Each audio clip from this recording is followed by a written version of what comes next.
What if the terrifying nun you saw on the movie screen was never real? And the truth of Valac was something entirely different, something stranger, older, and far more forbidden. Imagine an abandoned church, its walls blackened with soot, candles guttering in stale air. In the shadows, you glimpse the faint outline of a sigil scorched into the stone. Not the face of a nun, but a symbol older than memory. This is the name whispered in grimoires, the name that Hollywood dressed in black habit and pale mask. But behind the costume, the truth of Valac waits.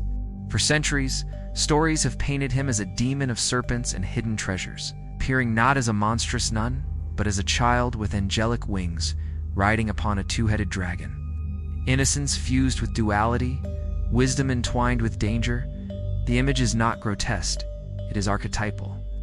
Yet when the church and later the cinema needed a mask of fear, the symbol was inverted. The child became corrupted, the serpent became temptation, the treasure became greed. And Valac was reborn not as guide, but as monster. But ask yourself, why would Hollywood, why would the system need to invent a mask so far from the original?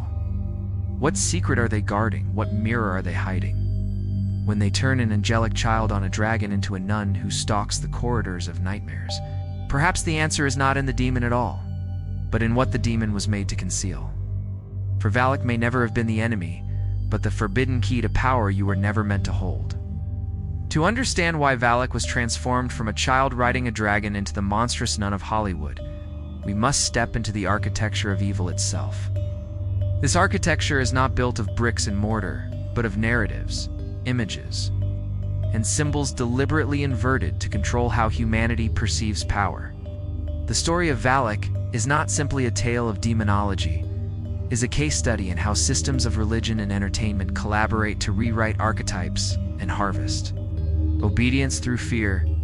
The earliest mentions of Valac in grimoires like the Ars Goetia describe him as a spirit who appears as a child with angelic wings, seated upon a two-headed dragon. His role? To reveal hidden treasures, to answer questions truthfully, to summon serpents without danger. He is described less as a corrupter and more as a guide. Strange, dangerous, yes, but also carrying wisdom encoded in his imagery. Yet this figure was unacceptable to the rising powers of church and empire. A child who holds serpents without fear, a sovereign innocent who rides a dragon and commands treasure. This was not a demon, it was an archetype of integration, one that suggested humans could master duality themselves. The architecture of evil cannot tolerate such symbols. Its survival depends on convincing humans that sovereignty and wisdom are not theirs to claim. So it began the inversion. Serpents were rebranded as temptation, treasures as greed, the angelic child as corruption. What was once guide became deceiver. What was once balance became chaos. What was once sovereignty became blasphemy. By demonizing Valac, the system erased the possibility of seeing innocence and wisdom coexisting, of recognizing that light and shadow are meant to ride together. Fast forward to the 20th and 21st centuries, and the architecture found a new stage. Hollywood. The Conjuring universe introduced Valac, not Valac, but a nun draped in black habit, pale skin, sharp teeth, eyes like pits of despair. Millions watched, screamed, bled energy into the ritual of cinema. The child on the dragon was forgotten, erased under the spectacle of horror. And yet, the name was not invented, it was borrowed. The filmmakers knew that forbidden names carry weight. To use Valac's name was to tap into archetypal resonance, but to distort it was to ensure audiences would never approach the true symbol. Why the nun? Because the architecture thrives on irony and subversion. By placing Valac in the robes of holiness, it reinforces the idea that corruption hides everywhere, that the church is both savior and battleground, that without obedience to the system, evil will infiltrate sanctity itself. The nun is perfect mask, familiar, sacred, now twisted into terror. Every time viewers fear Valac the nun, they unconsciously renew contract. Innocence cannot be trusted. Wisdom is corruption. Sovereignty is danger. But this architecture extends beyond movies. It saturates sermons, exorcisms, memes. Priests warn of serpents as signs of Satan, erasing the older meaning of wisdom and renewal. Scholars dismiss the grimoires' imagery as superstition, erasing its archetypal significance. Social media spreads images of the nun Valac, embedding fear deeper, ensuring generations associate the name with terror, not truth. The architecture is self-reinforcing, a machine of inversion. At its core lies a simple strategy: externalize shadow. If humans believed the serpents within could be mastered, they might reclaim power. If they saw innocence and sovereignty as compatible, they might resist obedience. So the architecture insists: serpents belong to Satan, innocence is fragile and corruptible.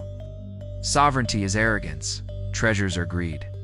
Valac becomes scapegoat, a symbol of all that must be feared. And as long as humans accept the story, they remain bound. This is why the architecture is so resilient. It evolves. From medieval witch trials, invoking demons, to Hollywood blockbusters, to memes that turn forbidden names into jokes, the system finds new ways to keep archetypes chained. Valac's demonization is not anomalized as blueprint. Every powerful archetype is inverted. Paimon became prideful corrupter, Lilith became murderous seductress, Pan became devil. Valac joins their ranks as another god, another spirit, another mirror turned into mask. But cracks appear. Those who study the grimoires see the discrepancy between child-on-dragon and Hollywood nun. Those who meditate on serpents recognize them as symbols of life force, not evil. Those who question why innocence must always be corrupted begin to see the inversion. The architecture survives only by remaining unseen. Once you glimpse it, the spell weakens. The architecture of evil is not only about demonizing spirits, it is about colonizing imagination. It rewrites archetypes so thoroughly that humans exile fragments of themselves without resistance. To fear Valac is to fear the child within, the sovereign innocence that can ride chaos without being consumed. To laugh nervously at the nun on screen is to reinforce belief that wisdom is danger, sovereignty is corruption. And in every heartbeat of fear, the architecture harvests blood not from ritual knives, but from the endless sacrifice of energy. Valac's transformation into Valac, the nun, is proof of this architecture at work. It is not random. It is not coincidence. It is strategy, executed across centuries, perfected through art, religion, and now media. And it leaves us with a haunting question. If the image of Valac was so thoroughly rewritten, how many other demons are not demons at all, but forgotten gods, forbidden mirrors, archetypes of power hidden beneath masks of fear? Symbols are the true language of power. They bypass reason, entering the bloodstream of imagination, carving grooves into the unconscious. Valac's story is written not in words alone, but in the symbols that surround him, each one a key, each one twisted by the architecture of evil into a lock. To see through these symbols is to unmask him, and to unmask him is to unmask yourself. The first and most striking symbol is his sigil. In the Ars Goetia, Valac's seal is a complex interlace of lines, curves, and circles. At first it looks abstract, like scratches on parchment. But sigils are not drawings. They are compressed circuits, psychic algorithms designed to activate specific archetypes. To trace Valac's seal is to open contact with duality itself, the child on dragon, the wisdom of serpents, the revelation of hidden treasures. Yet in the architecture, this sigil is branded cursed, dangerous, forbidden to even glimpse. Not because the ink itself holds danger, but because what it unlocks, the archetype of innocence, joined with wisdom, is the very thing the system cannot allow. Then comes the child, perhaps the most paradoxical image in all of demonology. Valac does not appear as horned beast or grotesque monster, but as an angelic child with wings. Innocence, purity, potential, all embodied in this figure, but not fragile innocence. This child rides a two-headed dragon, commanding serpents, revealing treasures. Innocence fused with sovereignty, purity wielding power. This is the inversion's nightmare. The possibility that innocence is not weakness, but strength. Not ignorance, but mastery. So the architecture rewrites the child as corrupted, dangerous, deceptive. The angelic innocence is cast as mask of evil, turning what was integration into suspicion. The dragon itself is another layer of symbol. A beast with two heads opposites entwined. fire and water, light and dark, creation and destruction. To ride such a creature is to master polarity, to balance forces that otherwise tear apart. Valac, as child on dragon, is not victim, but sovereign, holding paradox without collapse. In the architecture, dragons are always painted as chaos, danger, enemies to be slain. But in truth, the dragon is energy itself, the raw current of life. To sit upon its back is to achieve equilibrium. To demonize that act is to forbid balance, ensuring humans remain fractured, unable to reconcile opposites. Serpents are yet another layer. Valac is said to command serpents, to summon them without harm. In ancient cultures, the serpent was sacred, symbol of wisdom, renewal, life force, rising like Kundalini. But under the architecture of inversion, the serpent becomes Satan, temptation, death. To associate Valac with serpents is to tie him to forbidden wisdom. To demonize him is to sever humanity from that wisdom. And so every image of snake becomes trigger of fear, every whisper of serpent knowledge dismissed as devilry. Even the treasures Valac reveals carry symbolic weight. Treasures are not merely gold and jewels, but hidden knowledge, buried potential, secrets of the soul. To seek treasure is to seek wholeness, to uncover what was lost. But under inversion, treasure becomes greed, corruption, dangerous desire. The system reframes the archetype so that humans recoil from their own hidden wealth, leaving it buried forever. Valac, guide to treasure, becomes corrupter. The treasure itself becomes forbidden. And then there is Hollywood's mask, the nun. At first glance, this seems unrelated. What does a winged child on a dragon have to do with the pale-faced nun stalking halls of an abbey? Nothing, and that is the point. By replacing the original symbols with grotesque parody, the architecture severs connection to truth. The nun is perfect because it weaponizes the sacred, a figure of devotion inverted into terror. By fusing the name of Valac with the mask of the nun, the architecture ensures that when modern minds hear Valac, they think only of horror. The true symbols, the child, the dragon, the serpents, are forgotten. The sigil remains hidden, unused, unrecognized. But symbols never truly die. They linger, waiting for eyes that see differently. When you look at the child on the dragon without fear, you glimpse the truth. Innocence, riding chaos, wisdom, commanding power, treasure revealed. When you trace the sigil not as curse but as mirror, you recognize circuits of your own psyche. When you see serpents as knowledge, not temptation, the forbidden becomes guide. Symbols are mirrors, and mirrors cannot be destroyed, only obscured. The architecture depends on your illiteracy. It thrives when you accept its dictionary of symbols. Serpent equals evil. Dragon equals chaos. Treasure equals greed. Child equals corruption. But awakening begins with retranslation. What if serpent equals wisdom? What if dragon equals balance? What if treasure equals self? What if child equals sovereignty? To reclaim symbols is to reclaim fragments, to dismantle inversion. Valac's true language is therefore symbolic. His sigil is map, his child form archetype, his dragon polarity, his serpent's wisdom, his treasure's hidden potential. Each symbol inverted, each meaning twisted, yet each still waiting. The forbidden truth is this: you cannot unwrite a symbol, you can only distort it. And distortion fades once sight clears. So the question becomes, when you see Valac, what will you see? The nun in black habit, pale and grotesque, mask of Hollywood?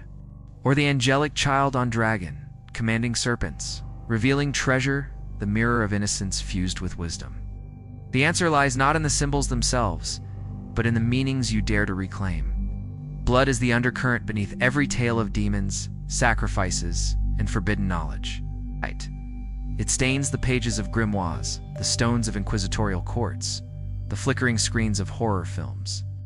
And in the story of Valac, blood, both literal and metaphorical, has been the currency that fuels his distortion. To trace the path of his demonization is to follow the trail of blood spilled in fear, shame, and obedience. In medieval Europe, accusations of witchcraft often carried the names of spirits from the Goetia. A whispered pact with Valac, a dream of serpents, a rumor of hidden treasure, Any of these could be enough to condemn someone. Torture extracted confessions, and blood ran in the squares. The victims' bodies fed the pyres, but what truly fed the system was not flesh, but energy. Communities gathered, watched, trembled, and internalized the warning. Do not consort with forbidden names. Do not touch hidden wisdom. Do not seek treasures of the soul. The blood of the accused became spectacle, a sacrament of obedience to the architecture of fear. But not all blood is spilled visibly. The architecture thrives on subtler offerings. Emotional blood is harvested every time fear surges at the mention of a name. Every time shame is felt for a forbidden thought. Every time curiosity is stifled because it might be demonic. In this sense, Valac's greatest sacrifice has been the endless bleeding of imagination. The child on the dragon, once symbol of balance, is transformed into nightmare fuel. Each scream in a darkened theater, while the nun flickers on screen as blood. Each sleepless night after watching, each shiver in prayer is offering. No knife is needed. Cinema has become the chalice. Consider how The Conjuring and The Nun harvested this energy. Millions of viewers sat in ritual darkness, their hearts racing, their breath shallow. The screen projected a live Valac. The nun but the audience reacted as though facing real presence. Fear spiked, adrenaline surged, emotional blood poured. The ritual worked because it repeated the medieval formula. Name the forbidden, distort the image, harvest the terror. Hollywood simply replaced torches with projectors, scripts with screenplays, trials with tickets. But the harvest is the same. Blood also runs through inheritance. Families carry trauma across generations. The grandmother who feared speaking of demons passes silence to the mother who passes anxiety to the child. Each generation bleeds fragments of sovereignty, signing invisible contracts of obedience. Don't ask questions. Don't say the name. Don't touch the shadow. The bloodline becomes a river of fear, carrying away treasures that might have been claimed. In this sense, Valac is less demon than scapegoat, his name invoked to justify generational bleeding. Yet blood is paradox. It enslaves, but it also liberates. To recognize fear as blood is to reclaim it. To feel terror consciously is to stop feeding it blindly. The forbidden truth is that every ritual, every exorcism, every horror film is a siphon of blood, but only because we consent. The architecture needs our participation. Without it, the chalice remains empty. Valac does not demand this blood. The system demands it in his name. He becomes mask, scapegoat, conduit for a harvest he never chose. Even in grimoire ritual, blood plays symbolic role. To offer blood is to declare seriousness, to seal pact with vitality itself. But the adept knows, blood does not need to be spilled physically. Breath, attention, focus, these are blood in subtler form. The architecture twists this truth, insisting that every thought of Valac is dangerous, every whisper of his name an offering to darkness. And so humans bleed not through ritual knives, but through perpetual fear. The sigil becomes drain, the archetype siphon, the harvest endless. But what if blood could be consecrated differently? What if every shiver of fear was reclaimed, every tremor of shame redirected, every drop of energy poured not into the system but into awakening? Imagine watching The Nun, and instead of trembling, asking, why was this image chosen? Truth does it conceal? That moment of awareness turns harvested blood into reclaimed vitality. Imagine tracing Valac's sigil, not in terror but in reverence, recognizing the child on the dragon as symbol of wholeness. Same blood flows, but the offering changes alter. History shows that blood cannot be avoided. It is the oldest currency because life itself is sacrifice. Every breath, every heartbeat, every moment is payment. The question is not whether we bleed, but where our blood flows. Does it feed the architecture, or does it feed our becoming? Valac's demonization reveals this choice with clarity. His name has been used for centuries to siphon fear, to justify trials, to fuel horror. But his true image, the child sovereign, the serpent guide, the dragon mastered, invites us to redirect the flow, to bleed consciously, to offer energy to integration rather than inversion. The forbidden mirror of Valac whispers, you were always bleeding. The architecture told you your blood belonged to them. But what if it belongs to you? What if every fear could be transformed into strength, every drop of shame into sovereignty, every scream into song? Then the harvest ends, and the system starves. Then the archetype awakens. So the question is not, will you bleed? That is inevitable. The question is, whose altar receives your blood? Will you keep feeding the mask, the nun, the distortion? Or will you dare to reclaim the child on the dragon, consecrating your life force not to fear, but to forbidden wisdom, waiting to be remembered? If blood is the currency, then contracts are the ledgers that record its flow. And in the case of Valac, pacts both real and imagined have always been the mechanism by which his image was bound, inverted, and weaponized.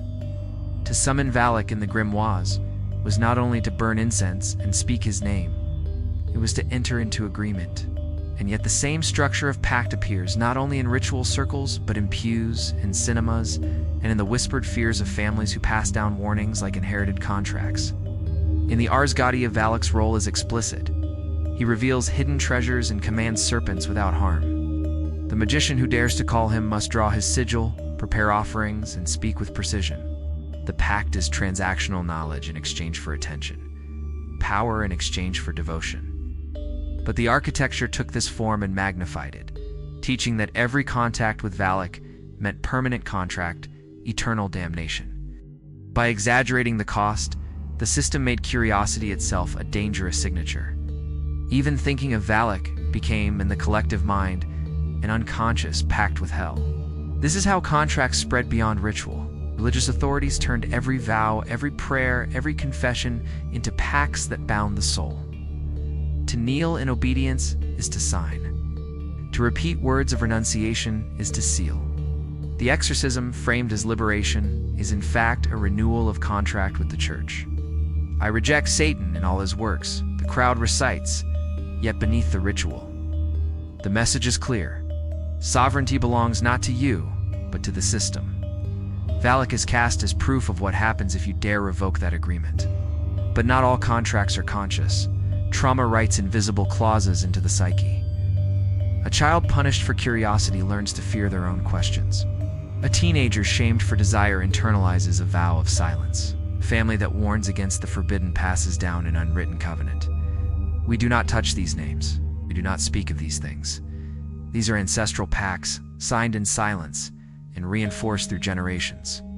Valac becomes the phantom enforcer of these contracts, his name whispered not to summon, but to warn. Hollywood weaponized this dynamic masterfully. In The Conjuring and The Nun, Valac's name was invoked not to reveal treasures, but to bind audiences into new contracts of fear. When millions sit in darkened theaters, whispering his name with dread, they unconsciously sign the pact. Valac equals horror, Valac equals corruption, Valac equals external enemy. The movie ticket becomes contract, the scream becomes signature, the ritual complete. The pact is not with Valac, it is with the architecture of fear, using his name as ink. Contracts also appear in politics and culture, to pledge allegiance to a flag, to repeat slogans. To accept narratives of good versus evil, these are pacts of obedience written on collective consciousness. When leaders brand opponents as demonic, they replay the same mechanism. Fear externalized. Shadow projected, contract renewed. Valac, in this sense, is not unique. He is emblematic. His name is one of many masks used to enforce the same hidden economy of contracts. The forbidden truth is this: contracts hold only as long as belief sustains them. A pact is not iron, is paper. The architecture insists otherwise, proclaiming that vows are eternal, that once bound you can never be free. But history whispers differently.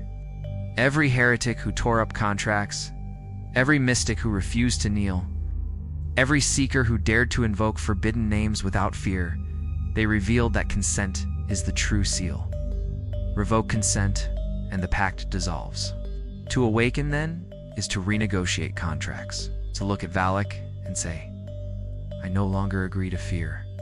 I no longer consent to exile my curiosity, my innocence, my treasures.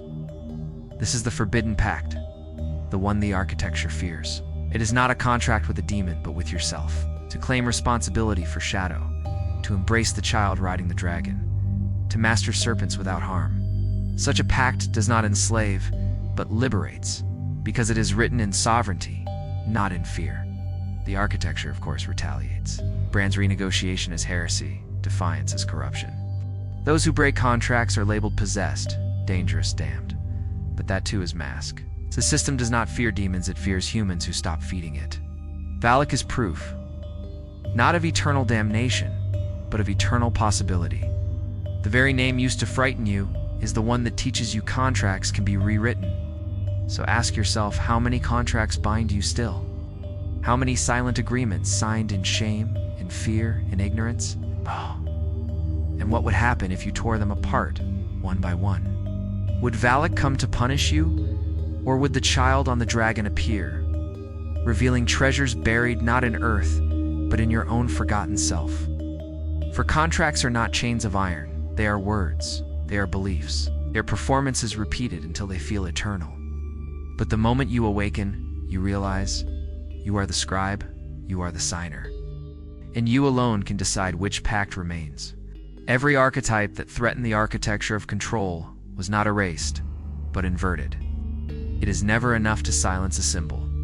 It must be twisted, turned inside out, its meaning poisoned so thoroughly that even to glimpse it fills the soul with dread. And in the case of Valac, this strategy is revealed in its sharpest form. The innocent child with wings, the serpent guide, the two-headed dragon, the treasures hidden below the earth, each of these was once a vessel of wisdom. Under the inverted moral code, each becomes corruption. Consider the child first. Innocence is the seed of sovereignty. A child represents potential, unshaped curiosity unbound, the power to see without the filters of doctrine. To portray Valac as winged child riding a dragon is to suggest that innocence itself can command chaos, that purity is not weakness, but mastery. Yet the architecture could not allow this, so innocence was recoded as corruption. The child archetype became mask of possession, vessel of evil, proof that even purity is dangerous. Films like The Exorcist and The Nun reinforce this inversion. When innocence appears with power, it is always framed as horror. Now the serpents. Across cultures, the serpent was wisdom, renewal, the rising life force. Serpent sheds its skin, becomes new again. It coils like kundalini, awakening hidden currents in the spine. To command serpents without harm, as Valac is said to do, is to symbolize mastery of hidden wisdom. Yet in the inverted moral code, the serpent becomes Satan. Curiosity becomes temptation. Knowledge becomes heresy. To see a serpent in the garden is to flee, not to learn. By tying Valac to serpents and then demonizing him, the architecture ensured humans would recoil from their own hidden wisdom, exiling the very energy meant to awaken them. The dragon, too, was rewritten. Two heads symbolize polarity, creation and destruction, fire and water, light and dark. To ride the dragon is to balance duality, to sit upon the throne of paradox without collapse. This is integration at its highest form, holding opposites in harmony. But under inversion, the dragon becomes chaos, monster to be slain, danger incarnate. Knights kill dragons, priests banish demons, and humanity learns to destroy what was meant to be balanced. By demonizing Valac, the architecture teaches, do not attempt mastery of duality, for that path belongs to hell. Even treasure was inverted. In the grimoire, Valac reveals hidden treasures, not simply gold, but secrets, knowledge buried beneath the surface. Treasure is the archetype of inner wealth, the forgotten fragments waiting to be reclaimed. But under the inverted code, treasure becomes greed, corruption, desire that leads to damnation. Seeking hidden wealth is framed as sinful grasping, curiosity as dangerous obsession. Humanity is taught to despise its own treasures, to leave them buried, while the system harvests the energy of repression. This inversion is not accidental, it is a mechanism of obedience. If innocence is corruption, humans will distrust their own childlike curiosity. If serpents are temptation, they will fear their own wisdom. If dragons are chaos, they will shun their own energy. If treasures are greed, they will reject their own hidden wealth. Each archetype is flipped until humans exile themselves, fragmenting into obedient shells. And Valac, recast as grotesque nun, becomes the ultimate warning. Touch none of these things, or you too will fall. The brilliance of the inverted moral code is its efficiency. It does not need chains or prisons, convinces humans to fear what is theirs. The moment you think of sovereignty, shame whispers pride. the moment you feel desire. Guilt hisses lust. The moment you ask questions, terror growls, heresy. And when you glimpse the child on the dragon in an old grimoire, you recoil, because you have been trained to see corruption where once there was wholeness. Awakening is the process of reversing the reversal, to look at the child and see innocence as sovereignty, to see the serpent and recognize wisdom, to face the dragon and ride duality rather than slay it, to seek treasure not as greed, but as remembrance, to reclaim the archetypes that were exiled, to declare the inversion null. The system trembles when this happens, because every fragment reclaimed is a contract broken, a harvest denied. But this reclamation is frightening. To undo inversion is to face everything you were told to avoid. To look at serpents without flinching, to touch treasures without guilt, to ride dragons without fear, to embrace innocence with sovereignty, this is forbidden. The system whispers of damnation precisely because it knows the opposite is true. Liberation lies on the other side of inversion. Valac's story is the perfect mirror. He is not monster, not nun, not corrupter. He is innocence riding chaos, wisdom commanding serpents, sovereign child revealing treasures. His demonization reveals the system's terror, that you might realize the same is possible for you. For the forbidden truth is this: the inverted moral code is not divine law, it is propaganda. Propaganda holds only until you question it. So the question remains, will you keep obeying the inversion, naming your fragment sin and exile? Or will you dare to flip it back, to reclaim innocence, wisdom, duality, and treasure as yours? For the day you do, the architecture cracks, and the demon in the habit dissolves, revealing the forgotten child on the dragon waiting beneath. Rituals are the silent engines of the architecture, as they are repeated gestures, rehearsed performances, collective dramas that embed the inverted moral code into the marrow of society. When it comes to Valac, rituals have been the most effective way to maintain his distortion. For though grimoires describe him as a child with wings upon a dragon, modern rituals ensure that almost no one remembers this image. Instead, they remember the mask, the fear, the lie repeated so often that it becomes unquestionable truth. Begin with the exorcism. In the medieval world, priests framed possession as proof of demonic pacts. When the name of Valac surfaced in whispered confessions, the ritual of expulsion unfolded like theater. The priest commanded. The body writhed, the audience gasped.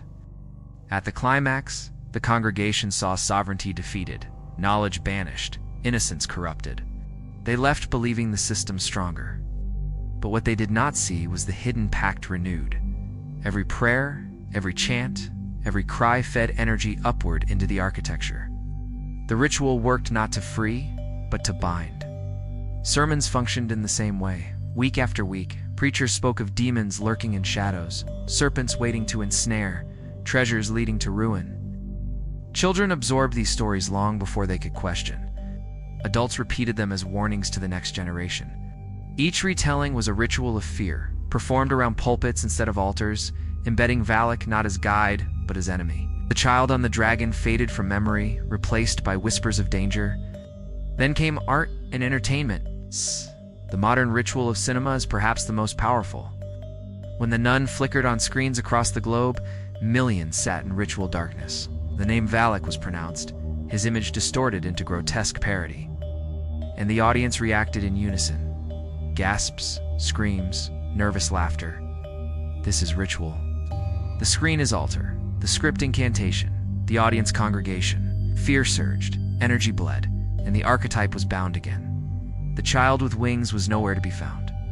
The nun became the only memory. Even memes now function as rituals. Images of Valac the nun circulate online, captioned in jest, shared millions of times. Laughter might seem harmless, but the architecture thrives on repetition. Every share is invocation, every comment a chant, every scroll an offering. The archetype remains inverted, sealed in parody. Ritual does not need solemnity. Even mockery feeds the system if it repeats the mask often enough. Rituals extend beyond religion and media. Political rallies echo the same mechanics. Leaders brand enemies as demons. Crowds chant. Symbols are waved. Fear rises. The ritual structure is identical to the exorcism. A scapegoat is named. Energy is focused. Obedience is harvested. Valac's archetype is simply one of many used to illustrate the larger machine. Demonization is ritual programming. The brilliance of these rituals lies in their invisibility. Few would call a movie screening a ritual or a meme a ceremony, yet the structure is undeniable. Collective gathering, symbolic repetition, emotional surge, contract renewal. The architecture has perfected the art of cloaking its rituals as entertainment, devotion, politics, even leisure. This is why Valac's true form remains hidden. The rituals keep us looking at the mask, never at the mirror. Yet rituals are double-edged. They enslave, but they can also liberate. For rituals are tools, not masters. To awaken is not to escape ritual, but to reclaim it. Imagine lighting a candle and whispering Valac's name not in fear, but in recognition. Imagine tracing his sigil as meditation, seeing not curse but map of hidden treasures. Imagine contemplating the child on the dragon, not as horror, but as a reminder that innocence can ride duality without collapse. These acts, too, are rituals. But they break the architecture because they redirect energy inward, not upward. This is why mystics and heretics were feared. They did not reject ritual, they rewrote it. They refused to perform exorcisms of shadow, choosing instead to integrate. They refused to repeat sermons of fear, choosing instead to contemplate symbols directly. Their private ceremonies were forbidden not because they summoned demons, but because they reclaimed energy. They stopped bleeding unconsciously and began consecrating consciously. Each act of reclamation weakened the system's harvest. So the question becomes, how many rituals do you perform daily without knowing? Every time you shudder at a symbol, every time you laugh nervously at a demon meme, every time you accept a story of corruption, you are participating. Who benefits from your performance? Who harvests your energy? The forbidden truth is this: ritual is everywhere, and you are always participating. The only question is, whose script are you enacting? Awakening begins when you see rituals for what they are. The exorcism, the sermon, the cinema, the meme, the chant, each is theater, each is contract renewal. But you can step off their stage and write your own. You can create rituals of reclamation where the mask of the nun dissolves and the child on the dragon emerges again. You can consecrate fear as courage, shame as wisdom, trembling as sovereignty. The same energy flows, but the altar changes. Rituals will never vanish. They are the pulse of human life. The choice is whether you bleed unconsciously into the system or consciously into your own awakening. Valac's image is a reminder. You have always been in ritual. The only question is whether you will keep performing theirs or begin to write your own. Awakening is never a single flash of light. It is a slow unmasking, a recognition that the monsters you feared were costumes draped over mirrors. To awaken to the system is to realize that Valac was never the demon nun of cinema, never the grotesque mask of fear, but the exile of your own innocence fused with wisdom, a fragment of sovereignty buried under centuries of inversion. Awakening does not banish Hemet, reveals him. The first step is sight. You begin to see the lie woven in repetition, the sigil marked as cursed, the child framed as corruption, the serpents branded temptation, the treasures condemned as greed. You see how Hollywood's nun costume is not creative liberty, but ritual distortion, designed to keep you from ever glimpsing the child riding the dragon. The moment you notice this, the mask wavers. You realize that every time you feared the nun, you are renewing the system's pact, bleeding your energy into its chalice. The second step is grief. For awakening always opens wounds. You grieve the countless hours of fear harvested from you and generations before you. You grieve the silence of ancestors who passed down contracts of obedience, whispering warnings against forbidden names. You grieve the treasures buried in your own psyche, fragments of sovereignty you were taught to exile. This grief is not weakness, it is necessary. To see what was stolen is the first act of reclamation. Then comes rebellion. You begin to question rituals you once performed without thought. Why must serpents always mean evil? Why must innocence always be fragile? Why must treasures always corrupt? You whisper Valac's name, not in fear, but in curiosity. You trace his sigil, not as curse, but as map. Each act of defiance tears a page from the architecture's script. The rebellion is not against Valacitas, against the system that chained him into a mask. But rebellion alone is not enough.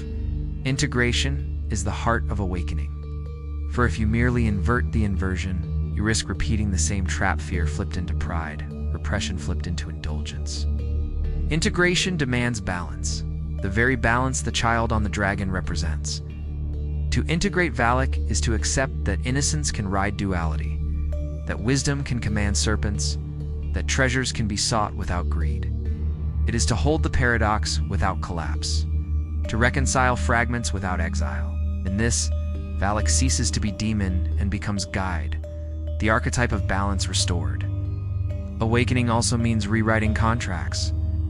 The system insists you are bound forever. Baptized once, damned forever, fearful always. But awakening reveals this as lie. Contracts are paper, not iron. Consent is the true seal. When you revoke belief, the pact dissolves. When you sign anew with yourself, sovereignty returns. To look at Valac and declare, I do not agree to fear. I claim my treasures. The architecture cannot survive such acts. It thrives on unconscious bleeding, unconscious rituals, unconscious fear. When you consecrate your blood differently, when you channel fear into courage, shame into wisdom, desire into vitality, the harvest ends. The system starves, and the demon nun dissolves, leaving only the child sovereign, the dragon mastered, the serpents encircled. Awakening is not comfortable. The system retaliates. Friends may mock, institutions may warn, media may reinforce fear. But solitude is not emptiness, it is sovereignty. Better to walk alone with your crown than kneel in crowds with your fragments exiled. Awakening is costly, but the cost is blood you were already spending. The difference is that now you choose where it flows. And then comes vision. You begin to see the architecture not as fortress, but as stage set. The exorcism, the sermon, the film, the memo, theater, all masks, all rituals designed to keep you in place. But once you see, you cannot unsee. You realize that demons never hunted you, hunted yourself, under contract you did not remember signing. You realize that Valac was never monster but mirror, reflecting balance you feared to claim. Awakening is not escape from demons, it is reunion with them as fragments of yourself. The forbidden truth is this: Valac was not created to enslave you. He was demonized to prevent you from claiming him. He is innocence fused with wisdom, sovereignty riding chaos, treasure hidden beneath shame. He is not external corrupter, but internal guide. To awaken to the system is to awaken to him not as mask, but as mirror. And when you look into his eyes, the question is no longer, will you fear, but will you reclaim? Oh. So the choice lies before you. Will you keep feeding the mask, trembling at the nun, renewing the contract with every scream? Or will you tear away the costume, see the child on the dragon, and claim the forbidden treasures buried in yourself? The system hopes you never dare. Awakening means daring anyway. The demon nun was only a mask. Valac's true forma, winged child on a dragon, bearer of wisdom and hidden treasure, was buried to keep you blind. Now the mirror stands uncovered. Will you still bow to the mask, or dare to reclaim the forbidden archetype within? Comment below and subscribe. The descent continues.